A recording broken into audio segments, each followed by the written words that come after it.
Bonjour tout le monde et bienvenue sur Money Tree, le podcast qui vous parle d'investissement et de finances personnelles au sens large et sans tabou. Je suis Julien Calamotte, investisseur passionné et auteur du livre à succès S'enrichir grâce à l'immobilier. J'avais envie de partager ma façon d'investir, forcément, mais également de découvrir avec vous de nouvelles façons de faire fructifier notre argent. C'est pourquoi j'ai créé ce podcast pour y recevoir des invités qui nous partagent leur savoir et leurs expériences en toute simplicité. J'espère sincèrement que les échanges que je vais avoir avec l'invité du jour vont permettre d'enrichir vos connaissances autant que les miennes. Je vous souhaite une excellente écoute. Allez, avant de démarrer cette capsule, je vais faire quelques petits remerciements comme il est de coutume sur mes épisodes solo notamment. Je remercie vraiment beaucoup Alex le Lyonnais pour m'avoir laissé un avis 5 étoiles sur Apple Podcast. Je suis très content d'apporter de la valeur via ce podcast. Merci aussi à Pierre-Louis qui me félicite sur l'émission et le contenu de qualité. Donc écoute, j'en suis ravi mais vraiment d'avoir des commentaires comme ça. Et puis merci aussi Strachan30, c'est le pseudo, pour ton retour sur ma vision patrimoniale de l'investissement et cette vision sans langue de bois pour reprendre tes mots. Donc vraiment merci beaucoup. Merci aussi à Imo Cludel sur Instagram pour ses partages d'épisodes et puis à tous ceux aussi évidemment qui participent au succès de ce podcast puisque je suis très content aujourd'hui d'avoir rejoint le top 10 des podcasts sur l'investissement en France depuis quelques jours. Tout ça c'est grâce à vous, grâce aux invités, grâce à vous auditrices et auditeurs. Voilà, donc vous êtes de plus en plus nombreux. Franchement, parlez du podcast autour de vous, c'est le meilleur moyen vraiment de nous faire connaître. Ce succès, je vous le dois. Et je vous le devrai toujours. Donc faisons ensemble de ce podcast un podcast incontournable en France sur les sujets d'investissement et de finances personnelles. Merci beaucoup, je laisse place maintenant à la capsule du jour. Salut à tous, bienvenue dans cette nouvelle capsule, une capsule sur le thème de l'immobilier. Oui, désolé, c'est souvent sur le thème de l'immobilier, mais c'est de ça que je parle le mieux aussi, donc pour l'instant je me focalise là-dessus, et puis je sais que vous aimez ça, hein, un petit sondage Instagram effectué il y a quelques semaines. Vous adorez l'immobilier, vous voulez des invités sur l'immobilier en grande majorité. Évidemment, je vous oublie pas les adeptes de la crypto, de la bourso et des investissements exoticos. Mais en tout cas, je fais cette capsule aujourd'hui sur le domaine de l'immobilier. Alors, je vais reprendre un petit sujet qui me tient à cœur, c'est le rapport à l'apport. C'est également un titre du chapitre de mon bouquin, le rapport à l'apport. Alors, on lit sur beaucoup de blogs, autres supports, etc., de gourous qu'il faut surtout pas mettre d'apport, que les banques financent à 110%, qu'il vaut mieux conserver son argent si on en a, mais il y a aussi des gens qui n'ont pas d'argent de côté et qui donc espèrent investir dans l'immobilier en empruntant à 110%. On lit aussi que si le projet n'est pas viable avec des mensualités à 110% sur 20 ans, sur 25 ans, c'est qu'il n'est pas assez rentable. Encore une fois, la rentabilité, pour ceux qui me connaissent, c'est un élément très subjectif et certains aussi mélangent le rendement et rentabilité. J'en ferai une capsule dédiée d'ailleurs pour vous expliquer un petit peu la différence que je fais entre rendement et rentabilité, et je ne suis pas le seul à le faire, ça reste une différence notable et financière que je vous expliquerai plus tard. Donc je suis d'accord évidemment avec le fait qu'il ne faille pas forcément d'apport pour se faire financer un premier bien ou quelques premiers biens. Alors ça c'était aussi d'autant plus le cas ces dernières années.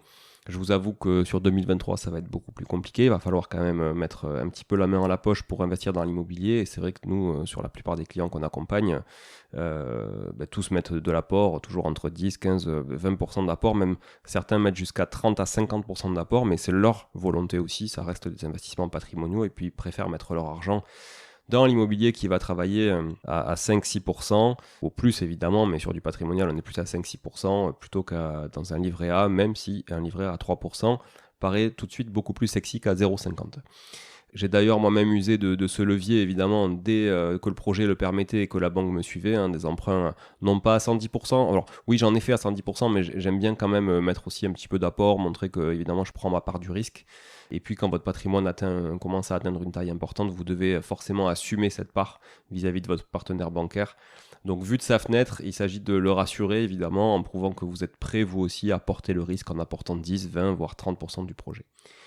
Et en fait, il y a une notion de rapport entre votre patrimoine immobilier net et votre patrimoine immobilier brut qui est importante. Et c'est ce que j'appelle le ratio patrimonial dans mon livre. Vous verrez si vous faites des recherches, de ratio patrimonial, ce terme n'existe pas. C'est un terme que je développe dans mon livre. Je ne vais pas m'en approprier l'invention, évidemment, mais en tout cas, je suis le premier à développer ce concept dans le livre, donc il est assez clair. Et avant de vous l'expliquer de manière chiffrée, je vais insister sur cette différence entre patrimoine net et patrimoine brut. À 110%, il vous faut être conscient que si la banque est en grande difficulté pour récupérer son dû dans les premières années, si par exemple vous deviez ne plus rembourser vos échéances, elle a forcément un risque important. Pourquoi ? Parce que vous prêtez 110 000 pour un bien qui vaut 100 000, que vous devez revendre urgemment pour, peu importe la raison, rembourser le crédit, que le bien est dans une ville qui n'a pas trop pris de valeur entre-temps, vous allez revendre votre bien au mieux le prix que vous l'avez acheté, c'est-à-dire 100 000, mais vous allez être de votre poche, évidemment avec les frais de notaire, etc., ça comptablement, mais en matière de dette aussi, puisque vous aurez emprunté 110 pour un bien qui vaut 100. Et comme vous allez rembourser sur les premiers mois quasiment que de l'intérêt, enfin en tout cas une grosse partie d'intérêt, et que vous n'allez pas forcément rentrer en remboursement de capital, du coup vous allez devoir à la banque plus d'argent que la valeur du bien. Donc en cas de besoin, si vous n'avez pas de trésor de côté, etc., ça reste compliqué, je pense, et vous vous mettez dans une situation qui n'est pas très confortable. Voilà. Si toutefois votre patrimoine net est important comparé au brut, la banque sera donc plus rassurée aussi à vous prêter à 110% puisqu'elle sait qu'elle a derrière un moyen de récupérer aussi son dû puisque vous pourrez vous-même faire l'effort pour rajouter le différentiel entre la valeur du bien et le capital restant dû, si différentiel il y avait à rajouter en cas de remboursement anticipé au sens de je suis obligé de le faire plutôt que prévu. Donc mettre de l'apport, c'est aussi un moyen de sécuriser une partie de votre épargne, évidemment, qui travaillera, comme je le disais tout à l'heure, facilement entre 5 et 10% brut selon votre projet. Alors évidemment, c'est pas du net, vous avez des charges, etc. Mais bon, ça reste un argent qui travaille quand même, et l'argent ne sera pas perdu, loin de là, puisque si vous prenez en considération aussi les plus-values latentes, normalement, on devrait arriver à un truc vraiment plutôt sympa à terme. Voilà. Donc si mettre 10% de l'apport doit permettre d'obtenir un financement sans aucune discussion, il ne faut surtout pas s'en priver. Si mettre 15% c'est pareil, si vous les avez, il ne faut pas s'en priver. Encore une fois, pensez à votre stratégie dans son ensemble et pas sur un bien de manière isolée. Il se peut que sur des biens ou des périodes très particulières avec des restrictions plus ou moins importantes selon les banques, etc. et les agences, vous pouvez être amené à évidemment mettre plus ou moins d'apport d'un projet à un autre. Voilà. Donc, comme dans beaucoup de décisions que nous sommes amenés à prendre dans une vie d'investisseur, il ne faut pas être binaire, mais plutôt faire preuve d'habileté, évidemment, en fonction de chaque projet. Voilà, chaque projet est différent. Il se peut très bien que sur un projet donné, tous les voyants soient au vert pour un financement à 110% ou un financement à 100%, et ainsi vous permettre de conserver vos liquidités tout en générant du cash flow, évidemment. Mais il se peut aussi que votre projet ait une forte valeur patrimoniale et qu'il soit intéressant d'y investir une partie de vos liquidités pour optimiser son cash flow, évidemment aussi, ou diminuer son taux d'effort mensuel et faire travailler votre argent via un rendement correct et de fortes plus-values latentes. Alors le ratio patrimonial, ce concept que je développe donc dans le livre, il n'existe pas en tant que tel. C'est mes propres expériences qui m'ont poussé à le développer et j'ai pu valider son principe lors de mes investissements et surtout en termes de scalabilité du patrimoine, c'est-à-dire de passer des étapes pour faire grossir son patrimoine. Je le définis donc du coup moi-même comme le rapport entre le patrimoine net et le patrimoine brut. Il est très très simple à calculer puisqu'il est égal au patrimoine net divisé par le patrimoine brut fois 100 pour avoir évidemment un ratio, donc un résultat en pourcentage. Dans le patrimoine net, j'inclus tous les types de patrimoine net au sens bancaire du terme, c'est-à-dire principalement l'immobilier et le financier. Les voitures de collection, les autres investissements exotiques n'y sont pas inclus, parce qu'ils n'ont aucune valeur aux yeux d'une banque. Voilà. On appelle ça d'ailleurs du patrimoine résiduel dans le monde plutôt de la finance et de l'investissement. Voilà. Donc nous, on peut appeler ça exotique parce que c'est plutôt le terme, on va dire, familier, mais patrimoine résiduel, ça peut être par exemple des collections d'art. Le patrimoine brut correspond quant à lui, dans ce calcul, à la valeur du marché de votre patrimoine immobilier, auquel s'ajoute le patrimoine financier, évidemment.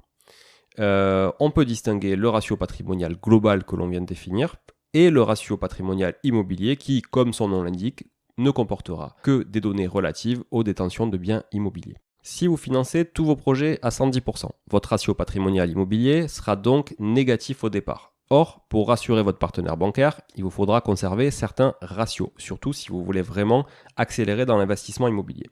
Donc par exemple, si votre patrimoine est inférieur à 500 000 euros, patrimoine brut, j'entends, donc la valeur de vos biens sans la diminution de vos dettes, mais la valeur vraiment brute de votre bien.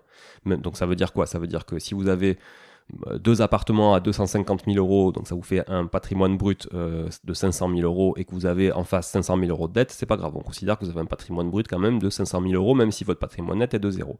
Donc dans ce cas-là, si votre taille de patrimoine est inférieure à 500 000 euros, votre ratio peut être de 0%, ça ne devrait pas poser trop de problèmes à la banque puisque votre encours n'est pas évidemment trop important. Si votre patrimoine brut est compris entre 500 000 euros et 1 million d'euros, là, la suggestion serait que votre ratio patrimonial soit compris entre 5 et 10%. Si la valeur de votre patrimoine brut maintenant est comprise entre 1 million et 2,5 millions d'euros, la suggestion serait plutôt d'avoir un ratio patrimonial qui soit de l'ordre de 10 à 20%. Donc ça veut dire que potentiellement sur la valeur de votre patrimoine d'1 million d'euros, vous avez quand même déjà au moins remboursé entre 100 000 et 200 000 euros.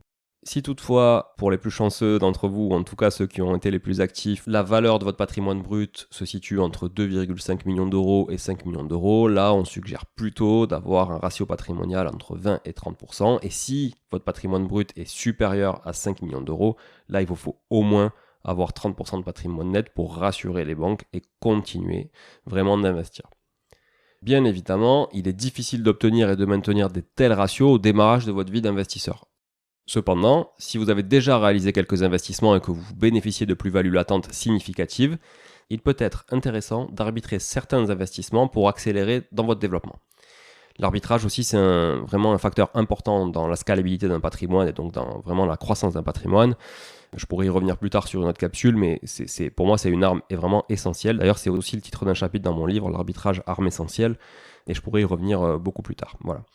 L'apport dans un projet peut aussi prendre d'autres formes, selon vos discussions avec les partenaires bancaires. Si votre projet est très rentable à 110%, vous pourriez par exemple être invité à déposer X% du projet sur une assurance vie ou un autre produit financier que la banque pourrait vous proposer.